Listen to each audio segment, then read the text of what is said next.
the Big U thing is crazy. Yeah. It definitely feels like this probably might not have risen to the level of this massive takedown if it wasn't for this one murder that they're alleging. That he had an artist that he was working with who I guess previously played football under him because he was a high school football coach. And this artist at one point was supposed to record in Big U's studio in Vegas. Somehow he wasn't happy with the rates that they were charging him or something. If it's his artist, I don't know why they were charging him anything to record in the space. But either way, he then records a diss song about Big U. So Big U finds out about this diss song, which I'm not sure that this diss song has ever been released. If it does get released, we're going to really have to go through the lyrics with a fine-tooth comb because that's insane. And then Big U apparently, according to the feds, was so upset about this that he shot the kid in the head, drove him into the desert, and left his body there. Now, this situation is one that Christopher Lovejoy, a.k.a. 600, who's a close associate of Whack 100, had been drawing a ton of attention to before it actually broke. And Whack himself also had kind of been acknowledging it publicly. And before the takedown took place, you were seeing a ton of people on the internet saying basically that this was disgusting and that, you know, guys like Whack and 600 shouldn't be wishing prison upon people, etc. Then the indictment comes down and it's kind of like, oh, you guys were talking about some real shit, I guess. Well, didn't you say that 600 was with the feds when the house was being raided or something like that? Big U said that 600 was with them. I don't necessarily know that that's true. I saw a clip that I believe 600 filmed where he was driving up to Big U's house, which was taped off, and he was filming it, and he was asking the cops outside, "Hey, what are you doing? What was this situation or whatever?" They raided the house. Big U wasn't actually there, but yeah, I don't think 600 was actually like rolling with the cops in that situation. That would be very out of the ordinary. I mean, Big U has been like a figure on the internet now for quite a while. Like definitely after my interview with him. Yeah. Like everybody knows about him. Everybody knew who Big U was. Done a bunch of TV stuff and all that. TV stuff.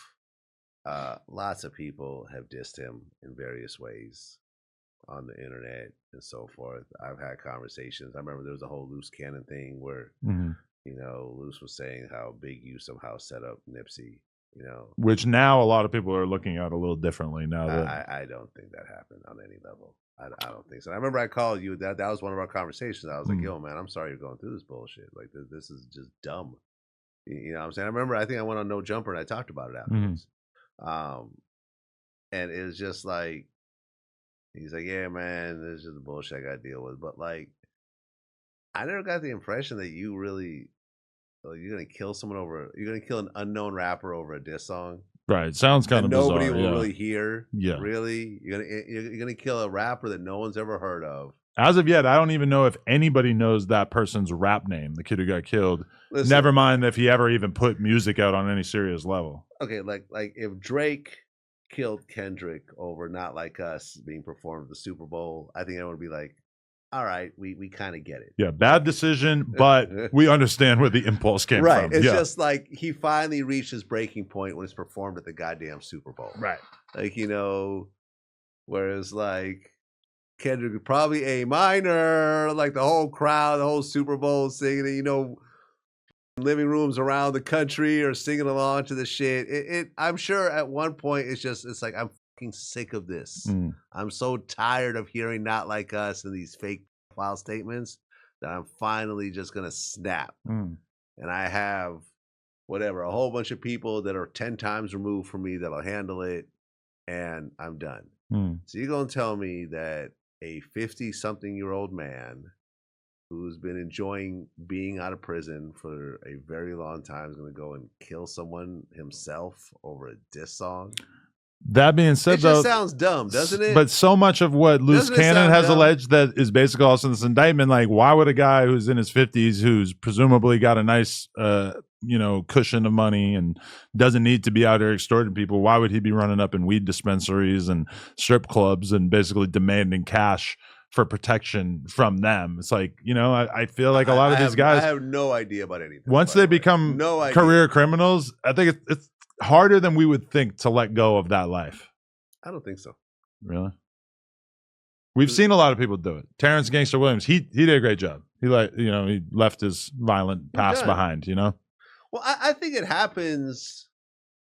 I remember speaking to what was it, Chi Ali, and he was saying how recidivism happens when people get out younger in life. But when they get out older in life, it doesn't happen very often. Right. You get out in your 50s, everyone that you hung around during the time that you were out is either dead, in jail, or has really left this life completely behind, moved away, doesn't want anything to do with it, or is fucked up off of drugs. You see what I'm saying?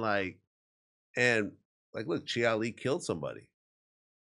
I've never heard of him getting a parking ticket since that time. Yeah. You see what I'm saying? He's, I believe, in his 50s as well. I mean, or his 40s at the very latest, at the very youngest. So it's just like someone like a Big U who is in his 50s, who hasn't done jail time in a long time, who is generally well respected, I think, especially in LA. For sure. Feared and respected, for sure.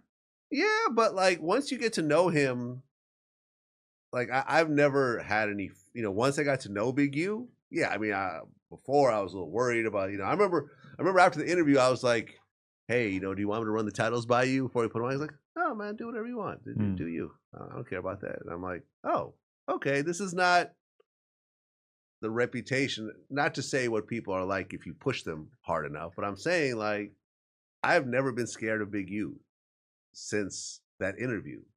I've called him. He always picks up the phone. We always have cool conversations. There's never anything negative. Cool dude. Whenever Wack would speak about him, I would always cut that part out because I'm like, I don't agree with this. Yeah. And y'all two were friends at one point. Yeah. So I don't understand. I was real cool with Big U at one point, but I remember when I first started the podcast with Wack, Brick three-wayed me on FaceTime, and it was with Big U. And Big U told me something along the lines of, hey, we cool, but I can't fuck with you.